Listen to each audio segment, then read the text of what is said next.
মাত্র কদিন আগে 1.5 বছরের একটা শিশু আসলো, তার 2টো কিডনি ভর্তি পাথর। এখন কি করে তার মুক্ত করবেন এই পাথর থেকে? তার জন্য দোয়া করা ছাড়া তো আপনাদের উপায় নেই। আর আমাদের কাছে তো কেবল দোয়া চাওয়ার জন্য আসে নাই, রুগীর বাবা মা কেবলমাত্র দোয়া নিতে আসে নাই, তাহলে হয়তো অনেক কাজটা সহজ হয়ে যেত। আমাদের কাছে এসছে যে এই পাথরটাকে বের করতে হবে। তো তাহলে আমাদেরকে অনেকটা নিষ্ঠুর বলে মনে হতে পারে যে ছোট্ট শিশুটিকে আমরা অজ্ঞান করব, তারপরে তার পিঠের দিক থেকে ছিদ্র করে কিডনির পাথর বের করে দিব।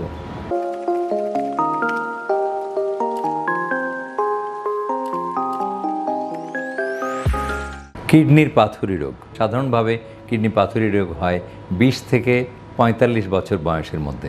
মানে দেখেন যে সবাই মোটামুটি সচ্ছল, সক্ষম, অর্থনৈতিক অবস্থা যেমনই হোক না কেন, সে হাত পা নেড়ে কথা বলতে পারে, নিজের সমস্যার কথা ডাক্তারকে বলতে পারে, টাকা পয়সা নিজেই রোজগার করতে পারে, আর পরবর্তী ধাপ সুস্থ হওয়ার জন্যে নিজেই দ্রুত সুস্থ হতে পারে। কারণ এই সময়টা আমরা ইমিউন, মানে অনেকটা রোগ প্রতিরোধী শক্তি 20 বছর থেকে 45-এর মধ্যে দেখেন আমরা কি বলি বাংলায় জওয়ানি, তাই না, যুবক বলা যায় যে। তো এই বয়সে পাথর হোক আর যে রোগী হোক না কেন, আপনি দ্রুততম সময়ে সুস্থ হতে পারেন এবং ডাক্তারও অনেকটা নিরাপদে সব ধরনের অপারেশান করতে পারে। সে কেটেই হোক আর ছিঁড়েই হোক আর ফুটো করেই হোক, অপারেশান খুব নিরাপদ হয়। কিন্তু যদি এমনটা হয় যে ছোট্ট শিশুটির আপনার বুকের মানিকের 2টো কিডনিতেই পাথর হয়েছে, যদি দেখা যায় যে একটি কিডনি পাথর হয়েছে কিন্তু রুগীটার বয়স অনেক অল্প, তখন চিন্তা অনেকটাই আমাদেরকে আপ্লুত করে, যে ভাবাবেগও আপ্লুত করে, আর চিন্তায় কপালে ভাঁজ পড়ে যায় যে কিভাবে এই শিশুটিকে আমরা মুক্ত করব পাথুরি রোগ থেকে। আগে তো আমার কাছে এসেছিল 11 বছরের শিশু, তখন ভাবলাম যে এটাই বোধহয় শেষ, এর পরে আর কোনো বয়স আসে না। তারপরে আসলো 5 বছরের একটা ছোট্ট মেয়ে, তারপরে আসলো 4 বছরের একটা ফুটফুটে চাকমা মেয়ে। এতই সুন্দর যে মুগ্ধ হতে হয় এই 4 বছরের কন্যাটিকে দেখে। আর সর্বশেষ মাত্র কদিন আগে 1.5 বছরের একটা শিশু আসলো, তার 2টো কিডনি ভর্তি পাথর। এখন কি করে তার মুক্ত করবেন এই পাথর থেকে? তার জন্য দোয়া করা ছাড়া তো আপনাদের উপায় নেই। আর আমাদের কাছে তো কেবল দোয়া চাওয়ার জন্য আসে নাই, রুগীর বাবা মা কেবলমাত্র দোয়া নিতে আসে নাই, তাহলে হয়তো অনেক কাজটা সহজ হয়ে যেত। আমাদের কাছে এসছে যে এই পাথরটাকে বের করতে হবে। তো তাহলে আমাদেরকে অনেকটা নিষ্ঠুর বলে মনে হতে পারে যে ছোট্ট শিশুটিকে আমরা অজ্ঞান করব, তারপরে তার পিঠের দিক থেকে ছিদ্র করে কিডনির পাথর বের করে দিব।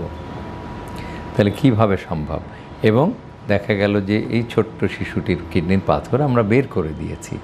আল্লাহর রহমতে বলা যায় যে পরম করুণাময় আল্লাহর অসীম রহমতে এটা সম্ভব যে আমরা পিছন দিক থেকে ছিদ্র করে পাথরটাকে টুকরো টুকরো করে বের করে নিয়ে এসেছি।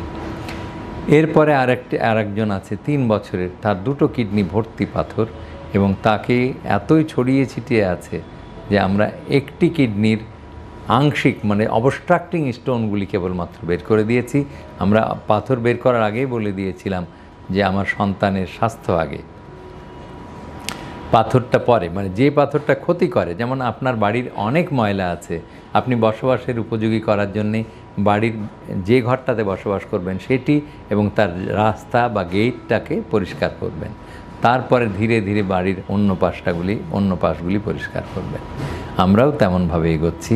এখনও একটি কিডনির মাত্র ভেতরের দিকটা, যে অংশটা ক্ষতি করে, সেই অংশটার পাথরগুলিকে বের করে দিয়েছি, মার্জিনের বা সাইডের পাথরগুলি রয়ে গেছে। রুগীর বাবা মা অখুশি নন। আর একটা কিডনি কিন্তু এখনও পাথর হয়ে আছে, কিন্তু মুশকিল হলো বা সমস্যা হলো এই বাচ্চাটির মা আবার প্রসব, সামনে প্রসব, কাজেই এক্ষুনি তার আর একটা অপারেশন করা যাচ্ছে না, কারণ এই বাচ্চাটিকে যত্ন নিতে হবে তো তার মাকেই। তো সেই সন্তান সম্ভবা মা কিভাবে যত্ন নেবে? কাজেই দেখেন, যখন বিপদ আসে যে কথায় বলে misfortune does not come alone, দুঃসংবাদ বা দুর্ভাগ্য একা একা আসে না, সঙ্গী সাথীদের সাথে করে নিয়ে আসে। তো দেখেন, এই ছোট্ট শিশুটির অপারেশন করাও জরুরি, কিন্তু তার মায়ের সিজার হবে, তার বাচ্চা হবে, প্রসব হবে, তখন তো এই বাচ্চাটার যত্ন নিতে পারবে না। কে তাকে হাসপাতালে অ্যাটেন্ড করবে? আবার যদি বাবা অ্যাটেন্ড করে তাহলে মাকে কে অ্যাটেন্ড করবে? মার পাশে কে থাকবে?